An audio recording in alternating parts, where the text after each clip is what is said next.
नमस्कार साथियों, analyser app में आपका स्वागत है। आज बहुत खुश हूं मैं दोबारा। वैसे तो मैं कई बार हिंदी विषय को लेकर के खुश रह चुका हूं, लेकिन चूंकि इस बार सीजी टेट में हिंदी के अलावा हिंदी पेडागोजी यानी हिंदी शिक्षा शास्त्र से भी संबंधित प्रश्न पूछे जाने थे, तो थोड़ा सा डर था मेरे अंदर भी कि जो पढ़ाया है उसमें से आएगा कि नहीं आएगा। लेकिन बहुत खुशी की बात है कि इस बार 30 में से 30 प्रश्न, यानी सामान्य हिंदी मिला दीजिए और पेडागोजी का हिंदी मिला दीजिए तो 30/30 प्रश्न पढ़ाए हुए में से आए, कहीं बाहर से नहीं आया। इस बात की बड़ी खुशी है। तो ये चीज एक चीज और डिसाइड करेगा कि आप लोग को शिक्षक भर्ती, सहायक शिक्षक भर्ती का जो लोग कोर्स लिए हुए हैं वो थोड़ा मोटिवेट हो जाएंगे कि भाई प्रश्न यहीं से आएगा, कहीं बाहर से नहीं आएगा। 30 के 30 प्रश्न पढ़ाए हुए में से आए तो आप मुझे नीचे कुछ ऐसा प्रोत्साहन के लिए लिख सकते हैं अगर आप लिखना चाहें तो मुझे। लेकिन काफी खुशी हुई देख करके कि 30 में से 30 प्रश्न आए हुए हैं। चलिए शुरू करते हैं एक प्रश्न को और उसका सही सही उत्तर भी देखते जाएंगे और देखेंगे कि कहां से किस किस वीडियो नंबर से प्रश्न पूछे गए। सबसे पहला प्रश्न था सीजी टेट पेपर 1 यानी 1 to 5 के लिए सेट डी है, वहां से उठाया गया प्रश्न है। 31 नंबर में पहला क्वेश्चन पूछा गया, हिंदी भाषा के उन स्वरों की संख्या जिसमें हवा बिना रुकावट के मुख से बाहर निकलती है, उन स्वरों की संख्या पूछी गई तो हो जाएगा ऑप्शन नंबर सी 11। एक्चुअल में पूछा गया है मूल स्वर के बारे में, जहां पर मूल स्वर मूल वर्ण के अंतर्गत 44 जो है मूल वर्ण है, जिसमें 11 स्वर है और 33 व्यंजन है, जिसमें अंग और आहा स्वर में से कहें तो अंग और आहा को निकाल दिया जाता है। हिंदी वर्णमाला में टोटल 13 स्वर हैं, लेकिन अ आ ई उ रे ऐसा करके टोटल हमको कितना वो पढ़ना है, सॉरी मूल स्वर कितने होते हैं जिसको बिना हवा के रुकावट के निकाला जा सकता है, तो वह है 13। ये पूरा लिस्ट हुआ है, ठीक है। वीडियो नंबर 1 से ही प्रश्न पूछा गया स्वर व्यंजन के बारे में, जहां से पढ़ाया था। दूसरा प्रश्न है 32 नंबर का, अनुशासित चिन्ह के उपयोग के आधार पर संभावित शब्दों के सही शब्द का चयन करें। पंखुड़ी पंखुड़ी पंखुड़ी पंखुड़ी ऐसा करके लिखा है, ऑप्शन नंबर सी होगा। और इसको सेम कराया गया है, सेम क्या बहुत सारी चीजें हैं जिसमें से एक पूछा है, वीडियो नंबर 2 से पूछा है पंखुड़ी ऐसा लिखा हुआ था, उसका शुद्ध रूप होगा पंखुड़ी, और सेम उठा करके पूछ लिया। चलिए अगला प्रश्न देखते हैं, वीडियो नंबर क्वेश्चन नंबर 33 का, कि अति धन अधिक अत्याधिक है, ये किस प्रकार का संधि है बताया है, पूछा है। कोई ऑप्शन होगा, सही उत्तर यण स्वर संधि होगा, और ये संधि वाले चैप्टर में कराया है मैंने। यण संधि अ ई धन आ, ई धन अ के मेल से यह हो जाता है अति धन अधिक अत्याधिक। सेम क्वेश्चन, कहीं से कोई काट छाट नहीं। आगे भी जो लिस्ट जो चार्ट मैंने पढ़ाया है उस चार्ट में से भी भविष्य में क्वेश्चन आएंगे, ध्यान रखिएगा। वीडियो नंबर 12 का है था ये, घोड़ा शब्द का पर्यायवाची शब्द पूछा है, सही उत्तर हो जाएगा ऑप्शन नंबर बी तुरंग। घोड़ा के अन्य पर्यायवाची अगर देखें तो अश्व है, बाजी है, तुरंग है। सीजी टेट का वीडियो नंबर 18 पर्यायवाची शब्द वाला, सॉरी सीजी टेट का बोल रहा हूं वीडियो, हाँ सीजी टेट में 1 to 5 के लिए जो पढ़ाया था उसमें वीडियो नंबर 18 में पढ़ाया गया था। आगे देखें, नीचे दिए गए संभावित उत्तरों में से सही उत्तर का चयन करना है, इसका भी पूरा लिस्ट दिया है और उससे बाहर प्रश्न नहीं आएगा। अभी भी बोल रहा हूं, कोई भी एग्जाम होगा व्यापम का, बाहर से प्रश्न नहीं आएगा। चारपाई, अफसोस, डायरी, अखबार। तो अखबार कौन सा शब्द है, अखबार है अरबी का शब्द, चारपाई है देशज शब्द, अफसोस है फारसी का शब्द, और डायरी है विदेशी शब्द। तो इसका आंसर हो जाएगा ऑप्शन नंबर सी, ए का 2, बी का 4, सी का 1 और डी का 3।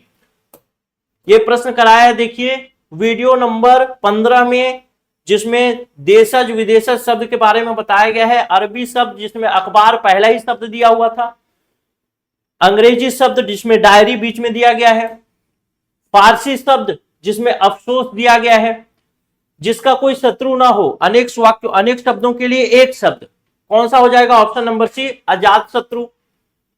वीडियो नंबर 21 अनेक शब्दों के लिए एक शब्द, 82 नंबर का देखिएगा, जिसका कोई शत्रु ना हो, अजात शत्रु। आप अपने जिनके पास वैलिडिटी बचा हो सीजी टेट वाले में, वो लोग जाकर के देख भी लेंगे, वीडियो नंबर 21 में बताया है। अगला प्रश्न देखें, नीचे दिए गए तद्भव शब्द का तत्सम रूप चुनकर बताना है। पैर का तद्भव तत्सम रूप क्या होगा, तो ऑप्शन नंबर सी पद। ये भी तत्सम तद्भव वाले में कराया है वीडियो नंबर 14 में। 203 नंबर का जो शब्द था उसको देखिएगा, न से प तक शुरू होने वाले तत्सम तद्भव शब्द, उसमें पद पैर। अगला प्रश्न देखें, अनेकार्थी शब्दों के लिए सही मतलब पर्यायवाची शब्द पूछा है, तो गति का हो जाएगा ऑप्शन नंबर क्या हो जाएगा, पहले देख लेते। गति का क्या हो जाएगा, हालत या चाल। पानी का हो जाएगा जल या चमक। अर्थ का हो जाएगा धन या मतलब। कनक का सोना या धतुरा। ऑप्शन नंबर क्या हो जाएगा, ऑप्शन नंबर सी हो जाएगा। यह भी प्रश्न सेम पूछा है, कोई दिक्कत वाली बात नहीं। वीडियो नंबर 20 में गति का अन्य पर्यायवाची होता है पाल, हालत, चाल, दशा, मोक्ष, पहुंच। उसके अलावा दूसरा था पानी, पानी का अन्य पर्यायवाची हो गया जल, चमक, इज्जत। वही वीडियो नंबर 20 का ही है, सब वीडियो नंबर 20 में ही कराया है। अर्थ का मतलब, अर्थ का पर्यायवाची हो गया मतलब, कारण, भाव, हेतु, अभिप्राय, धन, आशय, प्रयोजन। उसके अलावा कनक का पूछा है तो कनक का हो गया सोना, धतुरा, पलाश और गेहूं। अगला नीलकमल पूछा है, कौन सा होगा, कर्मधारय समास होगा, ऑप्शन नंबर बी। ये भी कराया गया समास में। कर्मधारय समास के अंतर्गत आगे एक उदाहरण होगा नीलकमल का। देखिए कर्मधारय समास को पूरा पढ़ाया था, उसी में एक उदाहरण भी दिया गया था, वहीं से पूछा है। वीडियो नंबर 13 का है समास का नीलकमल। नील है जो कमल। नवयुवक पूछ देगा, पीतांबर पूछ देगा, परमेश्वर, महात्मा, कुछ भी पूछ सकता है, लेकिन वीडियो नंबर 13 से आया है। जो गद्यांश शब्द से पहले लगाकर उसका अर्थ बदल देते हैं, मतलब शब्द से पहले जो आकर के अर्थ बदल देते हैं शब्दांश का, उसको क्या बोलते हैं, तो बोलते हैं उपसर्ग, जो कि शब्द से पहले लगता है। कौन से वीडियो नंबर में, वीडियो नंबर 16। परिभाषा से संबंधित प्रश्न पूछ लिया है उपसर्ग से। अगला प्रश्न देखते हैं, नीचे दिए गए प्रत्ययों को मिलाकर सही जोड़ी बनाइए, तो क्या हो जाएगा, मिला लेते हैं। आवट सजावट हो गया, अक्कड़ औना का बिछौना हो गया, बिच धन औना बिछौना, अक्कड़ धन घूम घुमक्कड़, ईयल अड़ियल हो गया। कौन सा आ जाएगा आंसर, ऑप्शन नंबर सी। ठीक, ये भी कराया है मैंने, ये कराया है वीडियो नंबर 17 में। देखिए आवट, सज, लिख और मिल से मिलाकर के बन जाता है सजावट, लिखावट, मिलावट। अगला औना खिलौना, बिछौना। उसके अलावा अक्कड़ घुम धन अक्कड़ घुमक्कड़, सेम कराया है, कहीं कोई अलग से प्रश्न नहीं पूछा। तुम बहुत मिठाई खाते हो, उपरोक्त वाक्य में कौन सा विशेषण है, कौन सा विशेषण हो जाएगा, अनिश्चित परिमाणवाचक विशेषण। सेम वाक्य तो नहीं कराया लेकिन करवाया है मैंने।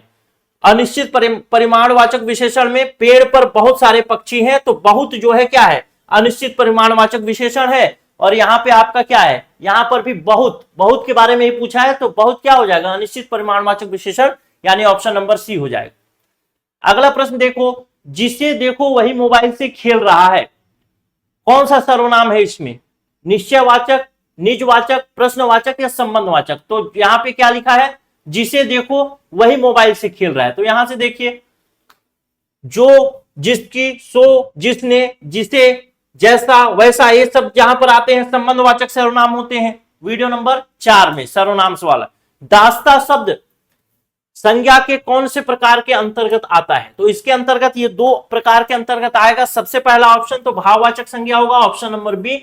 लेकिन चाहे तो व्यापम इसको विलोपित भी कर सकता है। वैसे मतलब सही आंसर जो है दास्ता का होगा, भाववाचक संज्ञा, ऑप्शन नंबर बी। अगर ये दास धन ता से बना है, जैसे दास धन त्व से बनके दासत्व बनता है, वैसे दास धन ता से बना है दास्ता, तो आंसर हो जाएगा बी। लेकिन दास्ता का मीनिंग यदि समय से लेकर के लेगा कि समय, जैसे अजीब दास्ता है ये, यहां कहां शुरू कहां खत्म, वो दास्ता अगर लेगा, वो वाला दास्ता समय वाला, तो फिर क्या हो जाएगा, जातिवाचक संज्ञा। वैसे व्यापम संभवतः विलोपित तो नहीं करेगा, ऑप्शन नंबर बी ही लेगा।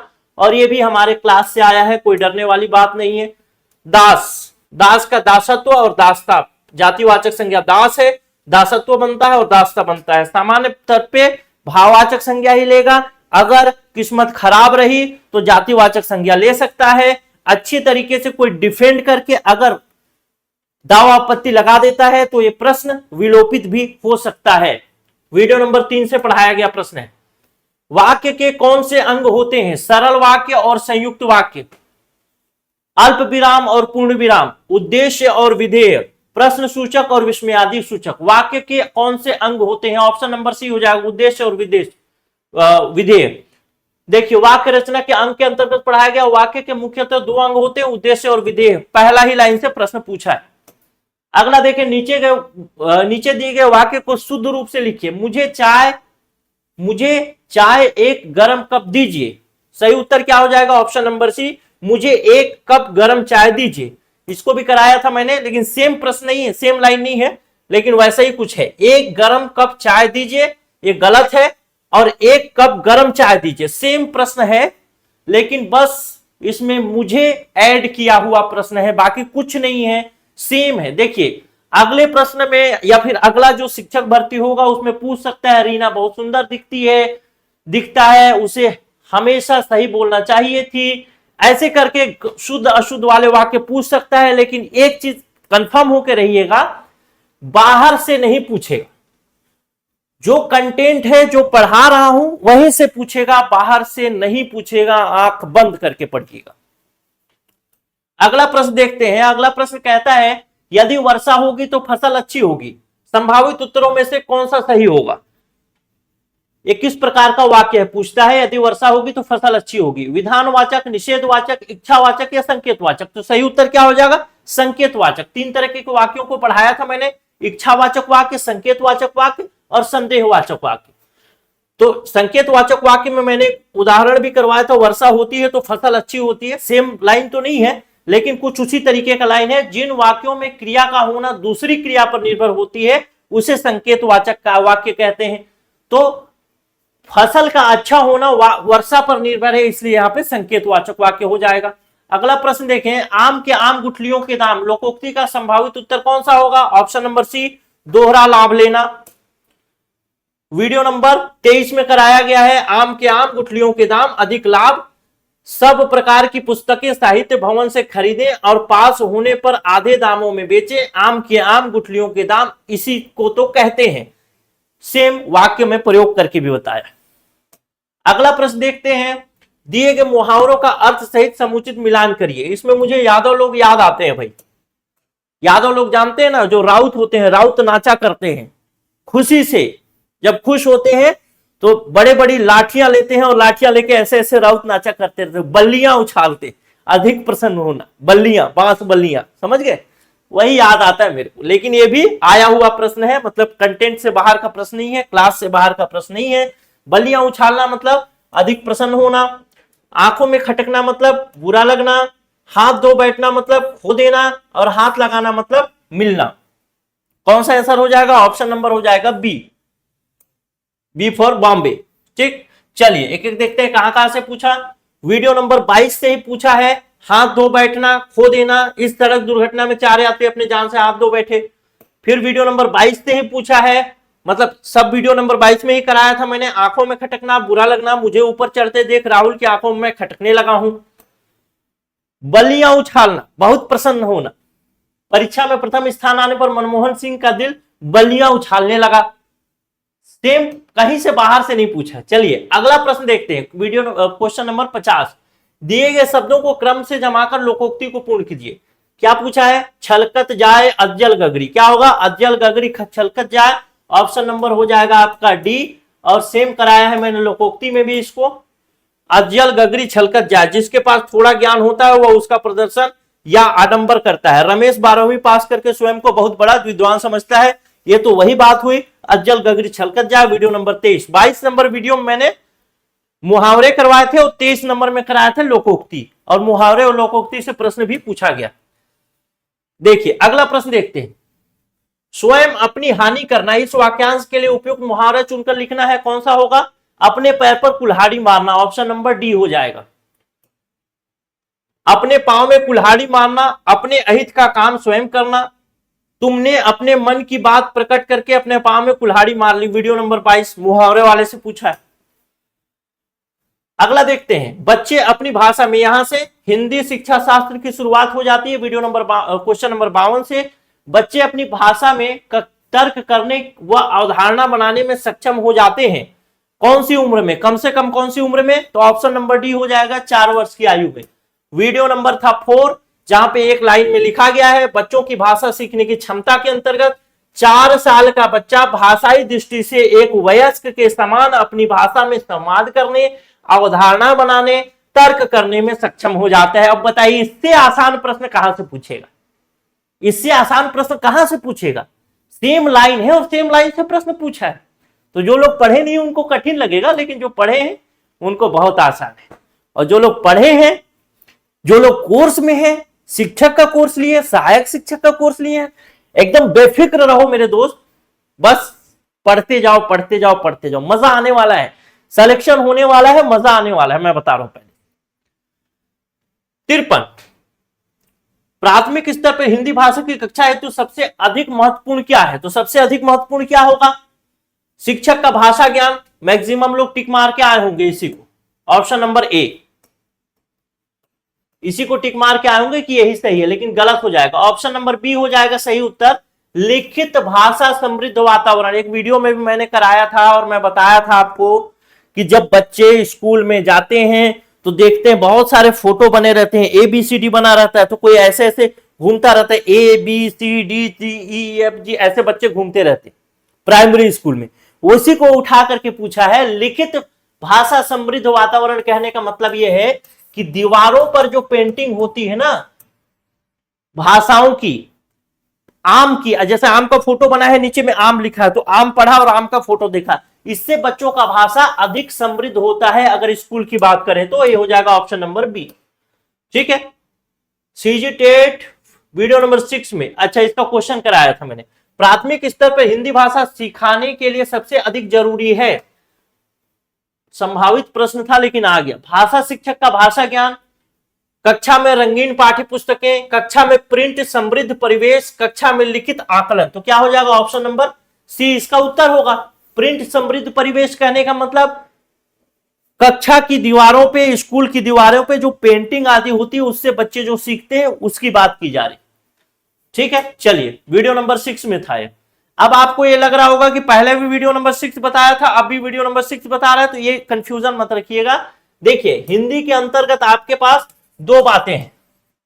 हिंदी को जब आप पढ़ते हैं तो 2 बातें होती हैं, एक तो व्याकरण वाला हिंदी है और एक है शिक्षण शास्त्र वाला हिंदी, पेडागॉजी वाला हिंदी। ठीक, तो ये जो अभी जो मैं प्रश्न बता रहा हूं ये शिक्षण शास्त्र वाला का वीडियो नंबर बता रहा हूं, व्याकरण वाले का वीडियो नंबर खत्म हो चुका है, तो शिक्षण शास्त्र का वीडियो नंबर अलग है, व्याकरण का वीडियो नंबर अलग।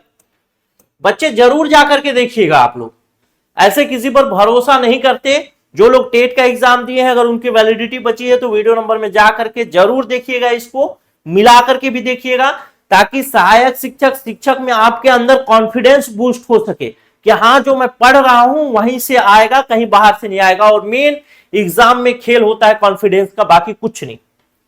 ठीक, चलिए बच्चों में भाषा अर्जन की क्षमता किस प्रकार की होती है? ऑप्शन नंबर ए जन्मजात होती है। चॉम्स्की को याद किया होगा आपने, चॉम्स्की ने एक लैंग्वेज एक्विजिशन डिवाइस के बारे में बात किया था, ये वीडियो नंबर 3 का है क्वेश्चन, पहला ही लाइन से पूछा है स्कूल आने से पहले क्या क्या सीख चुके होते हैं, तो इसी में एक लाइन है कि बच्चों में भाषा सीखने की क्षमता जो होती है जन्मजात होती है, इसलिए जब वो स्कूल आते हैं तो बहुत सारी चीजें वो सीख चुके होते हैं।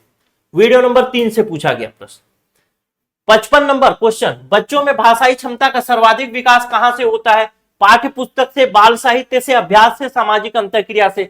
ऑप्शन नंबर डी हो जाएगा सामाजिक अंतःक्रिया। इसको भी कराया था वीडियो नंबर 3 में ही। कहां से? बच्चे स्कूली शिक्षा शुरू करने से पहले आस पड़ोस और समाज से कई चीजों से सीख चुके होते हैं, और आस पड़ोस और समाज से सीखना मतलब समाज से अंतःक्रिया करना। तो ऑप्शन नंबर कौन सा हो जाएगा? ऑप्शन नंबर हो जाएगा डी सामाजिक अंतःक्रिया। क्वेश्चन नंबर 56 देखते हैं। प्रारंभिक लेखन कौशल में विकास की शुरुआत कहां से की जानी चाहिए? तो सबसे पहले कहां से की जानी चाहिए? बच्चों को देना जाना चाहिए कि आड़ा तिरछा लाइन लिखे। दूसरा स्टेप होता है, दूसरे स्टेप में उनको रंग भरने के लिए दिया जाना चाहिए, और जब उनका हाथ बैठ जाएगा तो फिर उनसे क ख ग घ लिखवाना चाहिए, वर्ण लेखन लिखवाना चाहिए। तो यहां पे क्या होगा, देखिए पहला हो जाएगा ये और दूसरा हो जाएगा ये, उसके बाद हो जाएगा तीसरा। तो सबसे पहले ये सीखेगा, फिर ये सीखेगा, फिर ये सीखेगा। तो पहला ऑप्शन क्या हो जाएगा, ऑप्शन नंबर सी, मनचाही आड़ी ते छिलाइन। जब क्लास ले रहा था तो आपको याद होगा मैंने बताया था कि जब मैं छोटा था और मेरा भाई मेरे से भी छोटा था तो मेरे भाई को केवल और केवल पेन और पेपर दे दिया जाता था और वो लिखता रहता, कुछ भी अपने मन से आड़ा तिरछा लाइन बनाता, तो वहीं से उसके लेखन कौशल की शुरुआत होती है। और उसके बाद रंग भरना या फिर ऐसी ऐसी चीजें जो होती हैं, देखिए ऐसा ऐसा वाला जो होता है, और इसमें बोला जाता है कि ऐसे रंग भरो, तो एक रंग लेता है, ऐसे लाइन खींचता है, ऐसे लाइन खींचता है और ऐसे लाइन खींचता है और ऐसे क बना जाता है। ये कौन सा स्टेप है, ये दूसरे नंबर का स्टेप है ये वाला। पहले नंबर का स्टेप कुछ भी लिखेगा, ऐसे ऐसे ऐसे ऐसे कुछ भी लिखेगा, गोदेगा, सब करेगा, ठीक। वीडियो नंबर मतलब क्वेश्चन नंबर 56 था, जिसका आंसर हो जाएगा सी। वीडियो नंबर 7 में एक प्रश्न कराया था मैंने प्राथमिक स्तर, वैसे डिस्क्रिप्शन भी कराया है लेकिन डिस्क्रिप्शन के लिए समय नहीं है, लंबा जाएगा बताने में, इस वजह से मैंने प्रश्न को ही डलवा दिया, बाकी डिस्क्रिप्शन भी है इसका। प्राथमिक स्तर पर बच्चों में खाली स्थान और खाली स्थान के माध्यम से लेखन कौशल का विकास किया जाता है। ऑप्शन नंबर ए लिपि ज्ञान और वर्तनी, ऑप्शन नंबर बी रेखांकन शब्द लेखन, ऑप्शन नंबर सी रेखांकन चित्रांकन, ऑप्शन नंबर डी वर्तनी ज्ञान वाक्य लेखन। तो इसका सही उत्तर हो जाएगा, यहां पे आ जाएगा, पहले आएगा रेखांकन और दूसरे में आएगा चित्रांकन। चित्रांकन का मतलब चित्रलेखन से नहीं है, चित्रांकन का मतलब चित्रलेखन से नहीं है, बल्कि दिए गए किसी भी ब्लैंक जगह पर, ब्लैंक जो उसको कोई तस्वीर दी जाएगी उसमें पेंट करने से। जैसे एक हाथी की तस्वीर दे दी गई, उसके पैर में अलग रंग भरेगा, उसके सूंड में अलग रंग भरेगा, उसकी बात की जा रही है यहाँ पे। चित्रांकन से मीनिंग वो है, ध्यान रखिएगा, ठीक है। वीडियो नंबर 7 में कराया गया। अगला प्रश्न, पढ़ना सुनना कौशल के मुख्य रूप से निहित है। पढ़ना और सुनना कौशल में कौन सा होगा, समझ के साथ पढ़ना। कई बार जब वीडियो में बताया हूं, पढ़ने का मीनिंग क्या है, जब पढ़ते समय आप उसकी बात को समझ जाते हैं कि उसमें लिखा क्या है, वही पढ़ना है।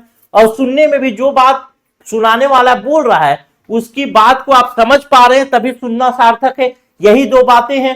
सही उत्तर क्या हो जाएगा, ऑप्शन नंबर बी हो जाएगा। पढ़ना और सुनना का मीनिंग मतलब क्या है, मुख्य रूप से निहित इसके अंदर क्या है, समझ होना। पढ़ने में जब आप जो चीजें पढ़ रहे हैं उसको समझ पा रहे हैं। पढ़ने के भी मैंने 4 प्रकार बताए थे, वैसे तो इस बार प्रश्न नहीं पूछा, लेकिन पढ़ने के पठन के 4 प्रकार बताए थे। अगर जो लोग पुराने पेड कोर्स वाले होंगे तो उनको ध्यान होगा। और उन 4 प्रकार में, जिसमें कि पैराग्राफ को एक बार में पढ़ना, ऊपर का हेडिंग पढ़ के ही समझना, ये सब चीजें बाकी पेड क्लास में कराऊंगा, कोई दिक्कत नहीं है। शिक्षक भर्ती वाले होंगे तो प्रश्न बाहर से नहीं आएगा, टेंशन मत लेना भाई। अब अगला प्रश्न देखते हैं, क्वेश्चन नंबर, अच्छा इसका डिस्क्रिप्शन दिया था। दूसरे शब्दों में पठन कौशल पढ़कर समझने की गतिविधि है, यानी समझना नहीं थे। वीडियो नंबर 7 में कराया गया। पढ़ना या वाचन पठन कौशल के अंतर्गत, रीडिंग स्किल के अंतर्गत। अगला प्रश्न देखते हैं, भाषाई कौशल के आकलन में सत्य कथन बताना है। आकलन केवल छात्रों के लिए उपयोगी होता है? नहीं। जहां पर भी, पहली बात तो जहां पर केवल आएगा उन प्रश्नों से पहले बचिएगा। तो आकलन केवल छात्रों के लिए उपयोगी होता है, बिल्कुल गलत। दूसरा, भाषाई कौशल को अन्य विषय की कक्षा में भी परखा जा सकता है, बिल्कुल सही। भाषा का आकलन यहां पर भी केवल आ गया, यह भी गलत हो जाएगा। भाषाई आकलन में मातृभूमि को स्थान नहीं दिया जाता, देना चाहिए, बल्कि भाषाई आकलन में मातृभाषा को स्थान देना चाहिए। यानी पहले बच्चा मातृभाषा में सीखेगा, फिर दूसरी भाषाओं में सीखेगा, कोई दिक्कत नहीं है। मुख्य रूप से भाषाई कौशल जरूरी नहीं है कि किसी विशेष भाषा, अंग्रेजी भाषा, उर्दू भाषा के लिए हो। जिस भाषा में भी वो उसकी मातृभाषा है, उस मातृभाषा में ही भाषाई कौशल को बढ़ाने का प्रयास किया जाना चाहिए। तो ये भी गलत हो गया, ऑप्शन नंबर बी ही सही होगा इसका। भाषाई कौशल को अन्य विषय की कक्षा में भी परखा जा सकता है। यानी कोई व्यक्ति भाषा बोलना सीख गया तो फिर गणित के भी भाषाओं को बोल लेगा, और दूसरी, जैसे कोई हिंदी पढ़ा और उसके बाद हिंदी भाषा सीख गया तो सामाजिक विज्ञान पढ़ लेगा, विज्ञान पढ़ लेगा, हिंदी में लिखा है तो दूसरी भाषा की कक्षा में भी परखा जा सकता है, ऑप्शन नंबर बी। इससे संबंधित सीजीटेट वीडियो नंबर 10 में एक भाषा आकलन के उद्देश्य के अंतर्गत ये सारे उद्देश्य बताए थे, इसी में बहुत सारा डिटेल बताया था, उसी से प्रश्न आया है। इसके अलावा इससे संबंधित एक प्रश्न कराया था, भाषा के संदर्भ में आकलन के मुख्य उद्देश्य क्या हो सकते हैं। इसका ऑप्शन नंबर बी पढ़ेंगे तो आपको समझ में आएगा। विभिन्न संदर्भों में भाषा का उपयुक्त इस्तेमाल करने के कौशलों का आकलन करना। विभिन्न संदर्भ मतलब चाहे वो बातचीत हो, चाहे दूसरे विषय हो, उससे संबंधित लिखा गया है और वीडियो नंबर 10 का ही है। उसके अलावा अगर बात करें तो एक प्रश्न और कराया था वीडियो नंबर 10 में ही, भाषाई कौशल के आकलन के संबंध में सत्य कथन बताइए। आकलन छात्रों के लिए उपयोगी होता है, बिल्कुल होता है, लेकिन आपके क्वेश्चन में क्या लिखा था, आकलन केवल छात्रों के लिए उपयोगी होता है। तो केवल छात्रों नहीं, शिक्षक के लिए भी उपयोगी हो सकता है। तो ये ऑप्शन नंबर ये तो बिल्कुल सही है। बी, भाषाई आकलन में मातृभाषा को स्थान देना चाहिए, आपके में लिखा था नहीं देना चाहिए। ए भी सही, बी भी सही। भाषाई कौशल को अन्य विषय की कक्षा में परखा जा सकता है, सी भी सही। उपयुक्त सभी इसका आंसर लेकर के बताया था वीडियो नंबर 10 में, अगर आप लोग को याद होगा जो लोग कोर्स लिए होंगे। ठीक, चलिए, लेखन कौशल के समुचित आकलन के सबसे उपयुक्त विधि कौन सी है? तो सही उत्तर हो जाएगा ऑप्शन नंबर सी, खुले प्रश्न देना। हालांकि इसको तो मैं कराया हूं क्लास में, यह बात मुझे फिक्स याद है, जिसमें मैंने बताया था कि जब बच्चे के लेखन के आकलन का आपको मतलब बच्चे के लेखन का आकलन करना है तो आप क्या करेंगे, उसको ऐसे प्रश्न देंगे जिसमें डाइवर्सिटी होगी, मतलब उसके पास ऑप्शन होंगे कि वो अपने विचार को प्रकट कर सके। जैसे आप पूछते हैं अपने घर के बारे में लिखो, ऐसे प्रश्न नहीं देंगे अपने घर के बारे में 3 बातें लिखो, नहीं, अपने घर के बारे में लिखो, तो उसके पास बहुत सारा लिखने का विस्तार होगा। वही चीज, वही वाला प्रश्न है, इसको मैं खोज देखा किस वीडियो में पढ़ाया हूं, किस वीडियो में पढ़ाया हूं, समय कम था तो खोज नहीं पाया, लेकिन ये वाला प्रश्न मैं कराया हूं, इस बात के लिए मैं 100% कंफर्म हूं। और बाकी यूट्यूब में फ्री क्लास भी सहायक शिक्षक के लिए जो एमसीक्यू वाला चला था, उसमें भी इस प्रश्न को मैं कराया हूं। तो कोई कंफ्यूजन नहीं है कि यह प्रश्न बाहर से नहीं आया है, यह प्रश्न क्लास से ही आया है, लेकिन इसका मेरे को कंटेंट नहीं मिल पाया, इस वजह से मैं नहीं लगवा पाया। अगला प्रश्न देखते हैं, भाषा के सभी पक्ष और योग्यता की जांच हेतु होना चाहिए किस प्रकार का मूल्यांकन? तो सतत मूल्यांकन होना चाहिए, option number D. Video number 9 में कराया गया है, जहां तक छात्रों की योग्यता के मूल्यांकन का प्रश्न है वह एक पक्षीय नहीं होता। मूल्यांकन में छात्र मात्र शैक्षिक प्रकृति की जांच नहीं करता, वरन उसके शारीरिक मानसिक गुणों को भी सम्मिलित करता है। तो इस प्रकार से मैं काफी खुश हूं और आपको भी काफी खुश होना चाहिए कि 30 में से 30 प्रश्न, वाकई मतलब एक बहुत बड़ी उपलब्धि है। मैं इसी के लिए पूरा मेहनत करता हूं, पूरा कंटेंट में डेवलपर इसी के लिए मेहनत करता है। ये परीक्षा केवल आप लोगों की परीक्षा नहीं होती, ये परीक्षा हमारी भी परीक्षा होती है। आप लोग तो कोर्स लेते हैं 2000, 1000, 3000 रुपए देते हैं, जो भी जैसा फीस होता है, वैसे कोर्स का फीस कम ही रखते हैं और उस फीस में आप कोर्स ले लेते हैं। लेकिन केवल आप कोर्स नहीं लेते, एक्चुअल में आप हमारे ऊपर भरोसा करते हैं, एनालाइजर के ऊपर भरोसा करते हैं कि ये लोग जो पढ़ाएंगे उसमें से संभवतः प्रश्न आएगा। और प्रश्न जब आते हैं तो काफी उत्साह होता है, काफी मजा आता है मुझे। तो आप लोग जरूर कमेंट करके बताइएगा कि आप लोगों के कितने प्रश्न बने, कैसा रहा। ठीक है, चलिए, बाकी सहायक शिक्षक और शिक्षक के लिए ऑनलाइन कोर्स उपलब्ध है, जो कि 3999 रुपए का, ऑफर में 2499 रुपए में मिलेगा। इस कोर्स के अंतर्गत आपको video class, PDF, test series, तीनों चीजें मिलेंगी और कोर्स की वैलिडिटी पूरे एग्जाम तक रहेगी। यानी एग्जाम में लेट लतीफ भी होता है तो आपको टेंशन लेने की जरूरत नहीं है, कुछ भी बाहर से नहीं देखना। Video class, PDF, test series, तीनों चीजें हैं, एग्जाम तक वैलिडिटी है, तो कोई समस्या वाली बात नहीं है। जब तक एग्जाम नहीं होगा तब तक पढ़िए, कोई समस्या नहीं। अगर आप एक कोर्स ज्वाइन करना चाहते हैं कोई भी सहायक शिक्षक का, तो ये व्हाट्सएप नंबर है 94 064 21 014। इस नंबर पे आप सहायक शिक्षक, अगर लेना है सहायक शिक्षक का लेना है तो शिक्षक लिख करके भेज दीजिएगा। आपको कोर्स के फीस के बारे में बताया जाएगा। आपको अगर इच्छुक होंगे तो आप कोर्स को ज्वाइन कर सकते हैं। आपको पेमेंट डिटेल भेजा जाएगा व्हाट्सएप में ही, आप व्हाट्सएप में पेमेंट करेंगे, उसके बाद आपके कोर्स को व्हाट्सएप टीम एक्टिवेट कराएगी। पहले आपको पेमेंट करना होगा, उसके बाद कोर्स आपका एक्टिवेट हो जाएगा।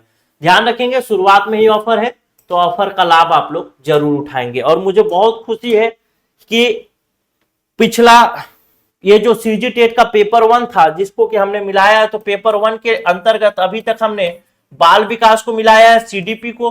तो सीडीपी में 30 में से 29 प्रश्न फंसे। उसके अलावा मैं अगर एक बोलूं पर्यावरण को मिलाया है, ईवीएस को, तो ईवीएस में 25 प्रश्न आए 30 में से, और एक मिलाया CDP अभी जो पढ़ाया क्या बोलते हैं हिंदी को, तो हिंदी में 30 में से 30 रिजल्ट अभी आप देख सकते हैं। इसके अलावा मैथ्स पेडागोजी को भी मिलाया है, तो मैथ्स पेडागोजी में भी बाहर से कोई प्रश्न नहीं पूछा, 100% प्रश्न वैसी कंटेंट से पूछा है जो पढ़ाया। तो मुझे काफी संतुष्टि है। बस एक ही विषय को लेकर के अभी तक संतुष्टि थोड़ा कम हुआ है, और वो है ईवीएस को लेके, इन्वायरमेंट वाला को, पर्यावरण को, क्योंकि ईवीएस में केवल 25 प्रश्न पूछे गए 30 में से, हमारे पढ़ाए हुए में से। मेरी कोशिश रहती है कि 30 में से 30 तक मैं पहुंचूं। वैसे मैं हिंदी में तो पहुंच गया हूं, हो सकता है कि शिक्षक, सहायक शिक्षक का एग्जाम हो तो मैं CDP में भी पहुंच जाऊं, और पर्यावरण में मेरी कोशिश होगी सहायक शिक्षक के एग्जाम तक कि 25 आए हैं इस बार, तो कम से कम हम 28-29 तक तो पहुंच ही जाएं, अगर 30 नहीं भी पहुंच पाते हैं तो। बाकी CDP में 30 पहुंचना है, 30 के 30 प्रश्न आए ऐसा पढ़ाना है, और हिंदी में तो 30 आ ही रहे हैं, बस इसको कंटिन्यू बरकरार रखना है, बाहर से प्रश्न नहीं आएगा। जो लोग भी कोर्स लिए हैं मजे से पढ़िए और एकदम मजा धूल उड़ा दीजिए, गर्दा उड़ा दीजिए। ठीक है, चलिए मिलता हूं अगले वीडियो में। नमस्कार, जय हिंद।